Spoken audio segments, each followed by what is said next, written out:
ഒരു കമ്മ്യൂണാണ് ഇത്. മലകളിലും താഴ്വരകളിലുമായി 60 ചതുരശ്ര കിലോമീറ്ററിൽ പരന്നുകിടക്കുന്ന ബ്രാനിലെ ആകെ ജനസംഖ്യ 6000-ൽ താഴെയാണ്. ഇപ്പോൾ ടൂറിസ്റ്റുകൾക്ക് മാത്രമായുള്ള ഒരു പട്ടണമായി മാറിയിരിക്കുന്നു ബ്രാൻ.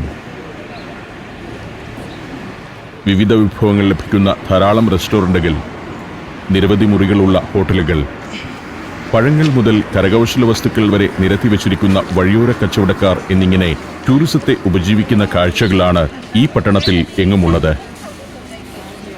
വഴിയോരത്തെ ഒരു പ്രധാന വിൽപ്പന വസ്തു വീടുകളിൽ ഉൽപ്പാദിപ്പിക്കുന്ന പലതരം ചീസും സോസേജും ചോക്ലേറ്റുമെല്ലാമാണ്. പലതരം പാൽക്കട്ടി ഇങ്ങനെ നിരത്തിവെച്ച് ചില വൃദ്ധർ ഇരിക്കുന്നു. അത് മുറിച്ച് സാമ്പിൾ തരും. പല രുചികളിലുള്ളതാണ്. കാർപ്പാത്യൻ മലഞ്ചെരുവിലെ കർഷക ഭവനങ്ങളിൽ ഉണ്ടാക്കുന്ന ശുദ്ധമായ ചീസ്.